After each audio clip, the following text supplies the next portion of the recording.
नमस्कार शेतकरी मित्र हो आज आपल्या स्टुडिओमध्ये वरवडे येथील प्रगतिशील शेतकरी श्रीयुत राजेंद्र विचारे आलेले आहेत आणि त्यांच्याकडूनच त्यांनी लागवड केलेल्या फळबागेविषयी आणि त्यामधून त्यांना कशा प्रकारे चांगलं उत्पन्न मिळत आहे याविषयी माहिती घेणार आहोत। सर नमस्कार। नमस्कार। सुरुवातीला सांगा की तुम्ही या फळबाग लागवडीकडे कसे काय वळलात? माझे वडील आधी शेती करायचे आणि मला शेतीची आवड होती आणि शेती करावी हे एक मोठं हे होतं माझं उद्दिष्ट आणि त्याच्यामुळे मी शेतीकडे वळलो। पारंपरिक आपल्याकडे ज्या भात शेती आहेत त्याच्याकडे न वळता तुम्ही फळबाग लागवडीकडे वळलात। फळबाग लागवडीकडे मी वळलो। त्याविषयी जरा सांगा। पहिल्यांदा हापूस लावली, पायरी आणि नंतर काजूकडे वळलो मी। काजूमध्ये वेंगुर्ला 4 वेंगुर्ला 7 ह्या 2 जाती लावलेल्या आहेत। बरोबर। आणि त्याच्यातून आपल्याला आता उत्पन्न म्हणजे जसं चांगलं आहे। त्याच्यानंतर नारळी म्हणजे माड, तिकडे नारळाकडे वळलो मी आणि आता नारळ जेव्हा पूर्ण झाल्या तेव्हा परत सुपारीची लागवड केली। नारळ लागवड करताना कोणकोणत्या जातींची लागवड तुम्ही विशेष करून केलीत? नारळामध्ये आपण बानवली आहे, टीटी आहे, महाराजा म्हणून आहे, अशा 3 जातीची लागवड केली आपण। ही जी लागवड तुम्ही केलीत साधारण किती एकरमध्ये तुमची ही लागवड आहे फळबागांची? अगदीच नाही तरी 20 ते 22 एकरमध्ये।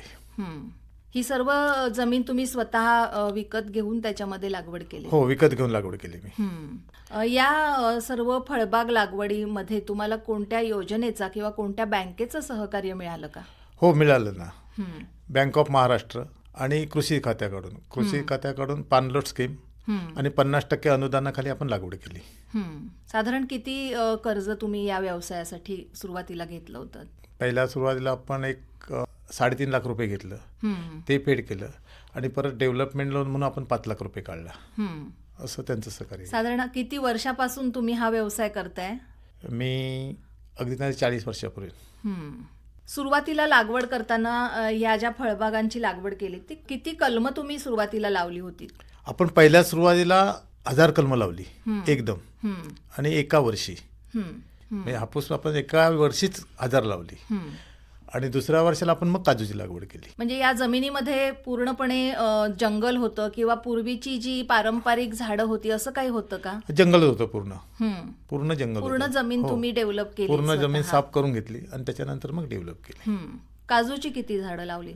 काजूची पहिली आपण 700 झाडं लावली एका वर्षी आणि त्याच्यानंतर परत आता एक 200 अशी परत लावली 2 ठिकाणी। तशीच नारळाची आणि सुपारीची सुद्धा लागवड केली असेल, त्याविषयी सांगा। त्याच्यानंतर मग आपण नारळ आणि सुपारी, कारण नारळाला लावण्यासाठी थोडीशी जमीन आपल्याला लेवलला करायला पाहिजे, सपाटीकरण करायचं, ते करून घेतलं आणि त्याच्यानंतर मग नारळाची लागवड केली आणि नारळातच मग सुपारीची लागवड केली, म्हणजे आंतरपीक म्हणून। या सर्व एवढी तुम्ही जी लागवड केलेली आहे या सर्व बागांमध्ये फिरायला किंवा झाडांची देखभाल असेल, पाण्याचं व्यवस्थापन असेल, हे सगळं कामाचं नियोजन जे आहे ते तुम्ही कसं करता? नाही, ते मी स्वतःच करतो। स्वतः केल्यामुळे कसं होतं, मी पहाटे साधारण 5 वाजता उठतो आणि 5 वाजल्यापासून आपण पाणी वगैरे देणं हे आपलं काम चालू असतं। आपण साधारण 6 महिनेच कामगार ठेवतो। कामं तशी 6च महिने असतात? 6च महिने आणि बाकीची कामं आहेत ही मी स्वतः एकटाच करतो। म्हणजे खत घालणं किंवा? हो, खत घालणं वगैरे सगळं आपण मी एकटाच करतो। बरोबर। पण मग तुम्ही म्हणताय तुमच्याकडे आंबा आहे, नारळ आहे, काजू, सुपारी ही सगळी झाडं तुम्ही लागवड केलेली आहेत, तर या सगळ्यांचं जे खत घालणं असेल किंवा पाणी व्यवस्थापन असेल तर त्याचं नियोजन कसं करता? नियोजन म्हणजे असं असतं की मी सकाळी उठल्यापासून माझे काम चालूच असतं, ते कमीत कमी रात्री 9 वाजेपर्यंत।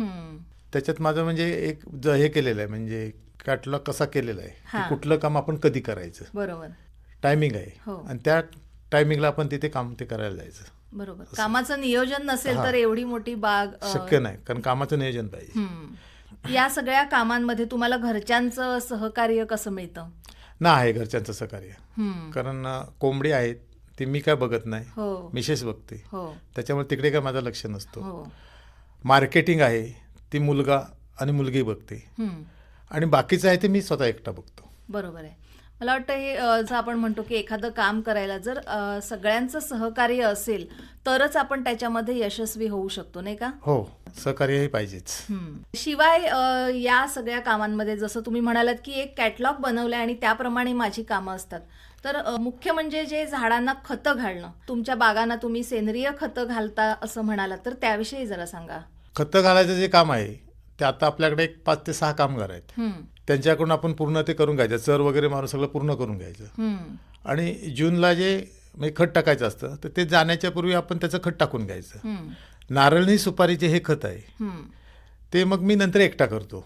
अच्छा, ते तुम्ही स्वतः? हां, ते मी स्वतः करतो. कोणती कोणती खतं तुम्ही वापरता आपल्या झाडांसाठी? आता शेणखत, कोंबडीची शीट आहे आणि बकरीची लेंडी, असे 3. त्याच्यापैकी शेण आहे आपल्याकडं, कोंबडीची शीट आहेत का तुमच्याकडे? किती आहेत साधारण? एक म्हशी आहेत 4. बरोबर. म्हणजे पशुपालन हा व्यवसाय सुद्धा तुम्हाला याच्या जोडीने तुम्ही करत असता. त्याच्यामुळे आणि फक्त जी लेंडी आहे ही आपल्याला विकत आणायला लागते, कारण ते का आपण केलेलं नाही. करायचा विचार आहे पण बघूया. बरोबर. सर, तुम्ही आत्ताच म्हणालात की सेंद्रिय खतं जसं शेणखत आहे, लेंडी खत आहे, कोंबडी खत आहे, यांचा वापर तुम्ही आपल्या शेतीमध्ये करता. तर रासायनिक खतांना पर्याय म्हणून ही सेंद्रिय खतं खरोखरच फायदेशीर आहेत का? सेंद्रिय खतं खरोखरच फायदेशीर आहेत आणि सेंद्रिय खतांचं जे किंमत आहे ती कमी आहे आणि रासायनिक जी खतं आहेत त्यांची ही जास्त आहे, किंमत जास्त आहे. हो. आणि त्या किमतीपेक्षा हे खत कमी किमतीत होतं आपल्याला आणि आपल्या घरी असल्यामुळे ते नक्कीच हे फायदा होतो, परवडणार आहे. रासायनिक खतांचे दुष्परिणाम आपण आता पाहतोय की शेती किंवा जमिनी आपल्या नापीक व्हायला लागतात. त्याच्या दृष्टीने सुद्धा मला वाटतं ही सेंद्रिय खतं फायदेशीर आहेत, नाही का? हो, नक्कीच. त्याचबरोबर ज्या आंबा आहे, काजू आहे, याच्यावरती ज्या फवारण्या केल्या जातात त्याच्याविषयी जरा सांगा. ते सुद्धा आता म्हणजे ह्याच्याकडे केमिकल सोडून आपण घरच्या ह्याच्यात वळायला पाहिजे. म्हणजे कडुलिंबाचा पाला किंवा जीवामृत तुम्ही बनवता का तुमच्याकडे? हा, आपण थोडंसं ते बनवतोय आणि चालू केले आताच, म्हणजे आता 1-2 वर्ष झाली, पण त्याचा एक रिपोर्ट चांगला आहे. बरोबर. असं आहे. अलीकडे आपण पाहतो की सेंद्रिय मालाला जास्त मागणी आहे आणि त्या दृष्टीने तुम्ही ही जी सगळी फळं पिकवताय ती मला वाटतं सेंद्रिय पद्धतीने पिकवलेली फळं आहेत, तर त्याला त्या दृष्टीने तशी मागणी मिळते का? हो, नक्कीच मिळते, कारण आपण आंबा आता सेंद्रिय म्हणूनच विकतोय. त्याच्यामुळे आंब्याला आपल्या मार्केट खरोखरच चांगलं आहे. तर सेंद्रियकडे वळावं असं मी म्हणेन. खरंय. आणि खरोखरच लोकांनी आताच्या हे आहे ते म्हणजे केमिकल वापरण्यापेक्षा सेंद्रिय शेतीकडे वळणे हे गरजेचं आहे. खरंय. पण बऱ्याच वेळा आपण म्हणतो की बागेमध्ये फळमाशी आली किंवा इतर ज्या किडींचा प्रादुर्भाव झाला तर मग आपल्याला शेवटी पर्याय मला वाटतं रासायनिकचाच राहतो का? नाही, जर आपण सेंद्रिय केलं तर फळमाशी सुद्धा आता लोकांना कदाचित पटणार नाही, पण मी प्रयोग करून बघितलाय. आपण जर धूर केला आणि त्या धुरात कडुलिंबाचा पाला किंवा जर हे टाकलं जीवामृत तर फळमाशी सुद्धा कमी येते.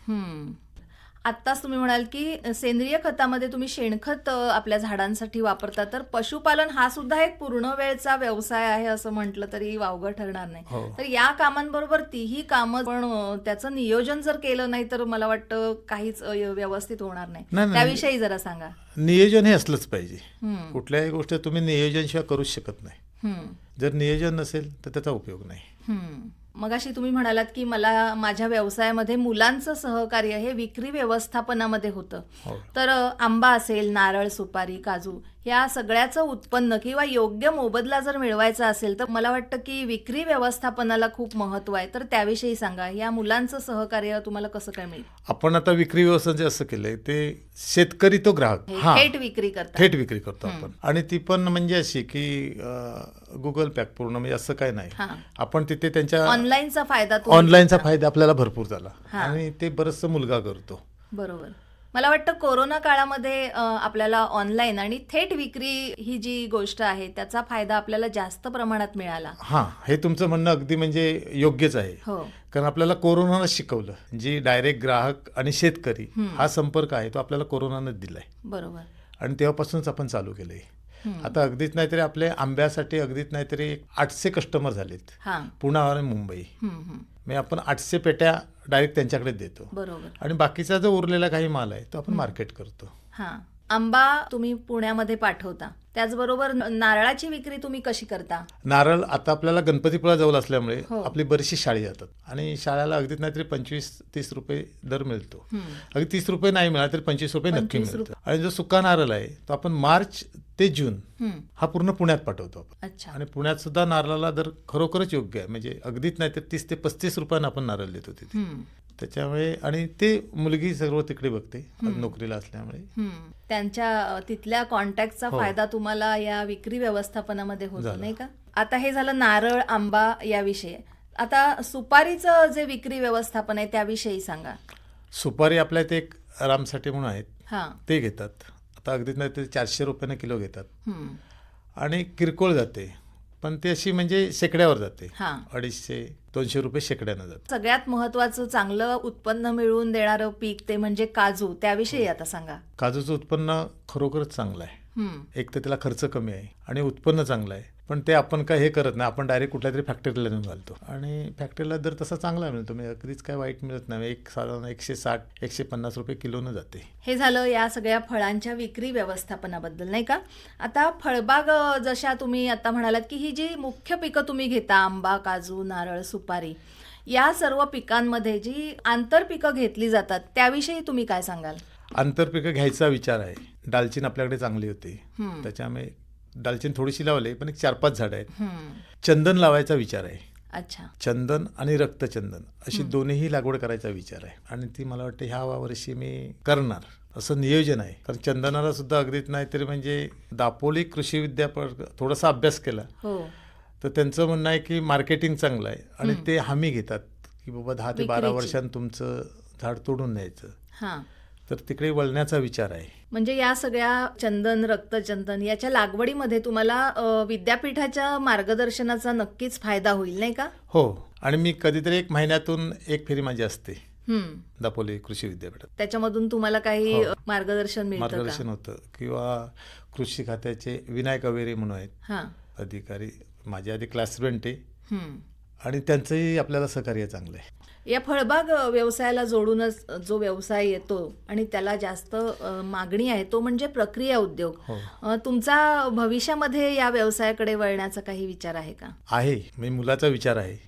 होतं काय माहिती, त्याला सुद्धा म्हणजे पैशाची गरज जास्त आहे. बरोबर. आर्थिक सहाय्य पाहिजे त्याला. तर ते जर झालं तर आहे, प्रक्रिया करायचा विचार आहे. काजू फॅक्टरी टाकायचा किंवा आंबा पल्प. आता आपण पाहतोय की नाताळ आणि नववर्ष आत्ताच सुरू झालंय, तर या दृष्टीने आपल्या कोकणामध्ये बरेच पर्यटक आपल्याला येताना दिसतात आणि त्यांच्याकडून या सगळ्या पदार्थांना खूप मागणी असते. तर त्या दृष्टीने तुम्ही काय विचार केलायत का? नाही, चांगली आहे मागणी, त्याच्याबद्दल काय वाद नाही. आपण ओलागर सुद्धा काढून विकतो. अगदीच नाही तरी ओलागराला 1000 ते 1200 रुपये किलो प्रति मिळतात. आपण आंबा पोळी बनवतो घरी आणि आंबा पोळीला सुद्धा दर चांगला आहे. पण आता म्हणजे सध्या कमीत कमी ते 50 ते 60 किलो इथपर्यंत गेलोय. चांगलं आहे. किंवा आवळा मावा जो असतो किंवा आंबा ज्यूस हे सुद्धा आपण बनवतो किंवा कैरी पण बनवतो, त्याचंही आपण मार्केटिंग करतो. हां, म्हणजे घरगुती प्रमाणात तुम्ही करत असता आणि त्याची विक्री सुद्धा तुमच्याकडून होते. या फळबाग व्यवसायामध्ये आपले तरुण शेतकरी मित्र जर वळणार असतील तर त्यांना तुम्ही काय मार्गदर्शन कराल? नक्कीच मार्गदर्शन करेन आणि त्यांनी वळावं. आज नोकरी हा विषय राहिलेला नाहीये. तर त्यांनी वळले तर मार्गदर्शन मागितलं तर नक्की देईन. आणि शेती हा विषय खरोखर चांगला आहे, त्याच्यामुळे नवीन पिढीनं शेतीकडे वळावं हे नक्कीच चांगली गोष्ट आहे. किंवा दूध व्यवसाय सुद्धा चांगला आहे, तिकडेही वळावं. सर, तुम्ही इथे आलात आणि तुमच्या फळबागांसाठी तुम्ही एकूणच पूर्णपणे कसं व्यवस्थापन करता, त्याला सेंद्रिय खतांचा वापर करून चांगलं उत्पन्न घेण्याचा जो तुम्ही प्रयत्न करताय त्याविषयी तुम्ही जी सविस्तर माहिती दिलीत त्याबद्दल आकाशवाणीतर्फे आणि सर्व शेतकरी मित्रांतर्फे मी आपले आभार मानते. धन्यवाद. माझे पूर्ण आभार आहेत.